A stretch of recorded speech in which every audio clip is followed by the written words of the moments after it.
Il-Ministru tal-Enerġija Miriam Dalli manda l-ebda soluzzjoni kif se ssolvi il-problemi eżistenti dwar iċ-charging tal-vetturi elettriċi.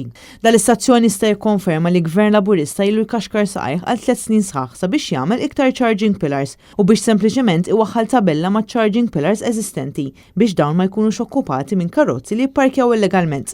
Netnews saqsa lill-Ministru Dalli x'inhi raġuni għal dan id-dewmien kollu. Bl-istess Ministru taħrab milli twieġeb mod dirett u tażel biss li ddur għas-soltu retorika politika. Ser nkunu qegħdin nuru wkoll il-pjan tagħna dwar aktar charging pillars qegħdin naħdmu propju fuqhom bħalissa. Mhux tal-Ministru ħarbet mill-mistoqsijiet li għamilnila talli pruvat tfarfar fuq il-Ministru tal-Enerġija preċedenti. Ma li jiena ħadd fidi dan ir-rol u din ir-responsabilità din hija xi ħaġa li bdejt naħdem mal-ewwel fuqha.